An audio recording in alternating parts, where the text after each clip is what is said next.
ఐపీఎల్లో royal Challengers బెంగళూరుకు ఉండే క్రేజే వేరు. బ్రాండ్ ఇమేజ్ కూడా ఓ రేంజ్లో ఉంటుంది. పైగా 18 సంవత్సరాల నిరీక్షణ తర్వాత ఐపీఎల్ టైటిల్ గెలిచింది రాయల్ ఛాలెంజర్స్ బెంగళూరు. దీంతో బ్రాండ్ ఇమేజ్ మరింతగా పెరిగిందని మార్కెట్ వర్గాలు చెబుతున్నాయి. అయితే రాయల్ ఛాలెంజర్స్ బెంగళూరు ఫ్రాంచైజీని అమ్మకానికి పెట్టారంటూ ప్రచారం జరుగుతోంది. ప్రజాదరణ ఎక్కువగా ఉన్న ఫ్రాంచైజీని అమ్మాలని యాజమాన్యం ప్రయత్నిస్తున్నట్టుగా కథనాలొస్తున్నాయి. జట్టును పూర్తిగా కానీ కొంత భాగాన్ని కానీ అమ్మాలని యోచిస్తున్నట్టుగా టాక్ నడుస్తోంది. ఇప్పటికే డయాజియో కంపెనీ చర్చలు జరుపుతున్నట్టుగా కథనాలొస్తున్నాయి. ఆర్సీబీ విలువ $2 బిలియన్, అంటే దాదాపుగా 17,000 కోట్లు ఉండొచ్చని ఎక్స్పర్ట్స్ అంచనా వేస్తున్నారు. అయితే అమ్మకానికి ఆర్సీబీ అంటూ వస్తున్న వార్తలపై యాజమాన్యం స్పందించింది.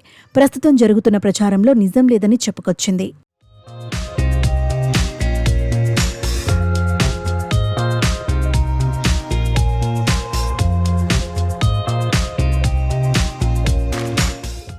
ఆర్సీబీ ఫ్రాంచైజీని తొలుత విజయ్ మాల్యా ప్రారంభించారు. అయితే విజయ్ మాల్యాకు చెందిన కింగ్ ఫిషర్ ఎయిర్లైన్స్ లిమిటెడ్ సంస్థ బ్యాంకులకు రుణం చెల్లించలేక క్లోజ్ అయింది. దీంతో మాల్యాకు చెందిన స్పిరిట్స్ వ్యాపారాన్ని డయాజియో సంస్థ కొనుగోలు చేసింది. ఆర్సీబీని కూడా దక్కించుకుంది డయాజియో సంస్థ. అమెరికాలో ఆర్థిక ఇబ్బందులు ఎదుర్కొంటోందని చర్చ జరుగుతోంది. అందుకే ఆర్సీబీని అమ్మాలని డయాజియో ప్లాన్ చేస్తోందని ప్రచారం నడుస్తోంది. డయాజియో కంపెనీ మెయిన్ బిజినెస్ మద్యం, క్రికెటర్లతో ఆల్కహాల్, పొగాకు ఉత్పత్తుల ప్రమోషన్ను ఆపాలని కేంద్రం ఒత్తిడి చేస్తోందన్న చర్చ ఉంది.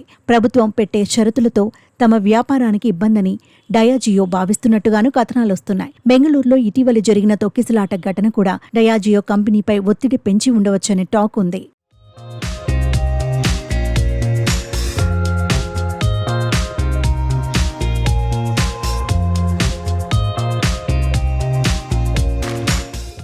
నిజానికి ఐపీఎల్లో రాయల్ ఛాలెంజర్స్ బెంగళూరు ప్రత్యేకమైన జట్టు. ఆర్సీబీ గెలుపు ఓటములతో సంబంధం లేకుండా ఆ జట్టును అభిమానులు ఫాలో అయ్యారు. తొలి 17 సీజన్లలో కప్ గెలవకపోయినా ఆర్సీబీకి మద్దతుగానే నిలిచారు. మొదటి నుంచి స్టార్ ప్లేయర్లకు రాయల్ ఛాలెంజర్స్ బెంగళూరు అడ్డాగానే ఉంది. ఐపీఎల్ ఆరంభం నుంచి స్టార్ ప్లేయర్ విరాట్ కోహ్లీ ఆ జట్టుతోనే ట్రావెల్ అవుతున్నాడు.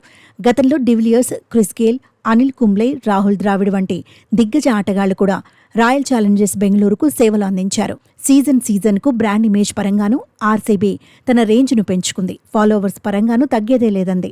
అయితే ఇప్పుడు టైటిల్ గెలిచిన ఊపులో ఉన్నప్పుడే రాయల్ ఛాలెంజర్స్ బెంగళూరును అమ్మితే భారీ ధర వచ్చే అవకాశం ఉంటుందని ఎక్స్పర్ట్స్ అంటున్నారు. నిజంగానే ఆర్సీబీని అమ్మకానికి పెడితే కొనేందుకు చాలా సంస్థలే పోటీ పడతాయనే చర్చ ఊపందుకుంది.